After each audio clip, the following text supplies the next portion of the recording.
आई चांगला होते. हॅलो टुबकर, हॅलो युट्यूबकर. आजीच्या गोष्टीच्या चॅनलवर तुमचे सहस्र स्वागत असो. मी प्रेरणा. आज की नाही मी उत्तप्पम करून दाखवणार आहे. म्हणजे आपला साधा ना बघा हा, म्हणजे आपल्याकडे राहिलेला भात असतो, मग आपण तो लगेच काहीतरी टाकून देतो. तो न टाकता त्या राहिलेल्या भाताचा उत्तप्पम कसा करायचा, काय काय लागेल त्याला, चला तर किचन मध्ये. उत्तप्पम साठी बघा, राहिलेला भात हा, नंतर थोडा बारीक रवा, दही, नंतर कांदा, टोमॅटो, बारीक केलेलं टोमॅटो, कोथिंबीर, नंतर मीठ आणि मिरची आणि लागणारं पाणी. आणि तळायला आपल्याला तेल आणि तवा लागणार आहे. प्रथम वाटण करायचंय आपल्याला. हे बघा, हा भात तो घालायचा.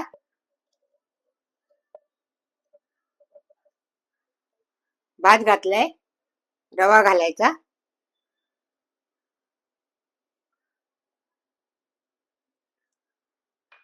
नंतर दही, आणि हे सगळं वाटून आणते. हा, हे सगळं मी वाटून आणते आणि मग तुम्हाला दाखवते. हे बघा, वाटून आणलंय एवढं. हे बघा, पीठ तयार झालेलं आहे. ह्याच्यात बारीक केलेला कांदा, बारीक करायचा कांदा, बारीक कांदा, नंतर बारीक टोमॅटो, कापलेली हिरवी मिरची, थोडं मीठ,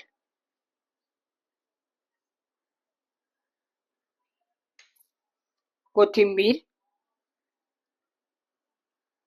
आणि हे ढवळायचं असं छान. ह्यात बेकिंग पावडर घालायची थोडीशी.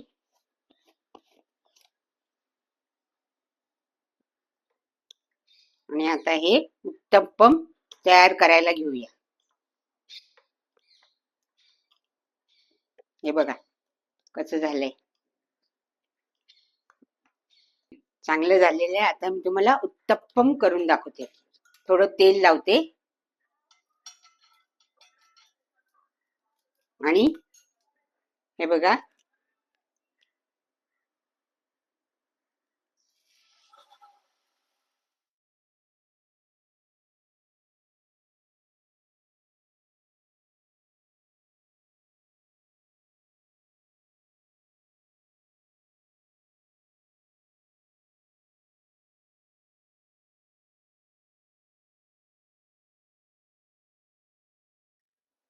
एक मिनिटासाठी झाकण ठेवूया.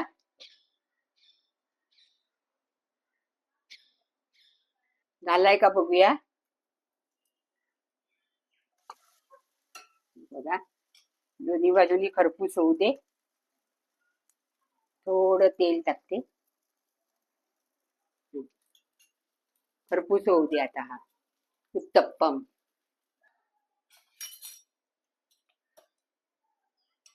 झालंय का बघूया. जरा होऊ दे. झालंय झालंय.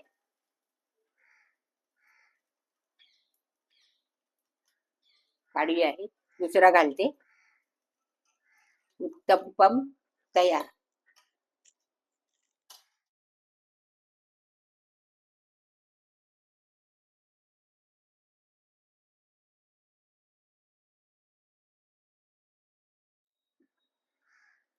उत्तप्पम झालेला आहे. अजून 2-3 करून बघते, करून दाखवते तुम्हाला.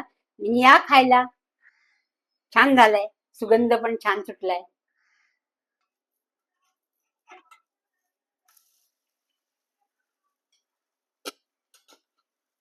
आता मी आणखीन 2 करते आणि प्लेटिंग करून दाखवते. राहिलेल्या भाताचा उत्तप्पम. सुगंध छान सुटलाय. या खायला.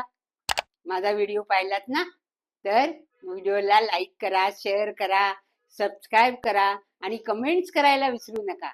आणि घरी एकदा तरी करून बघा. बाय.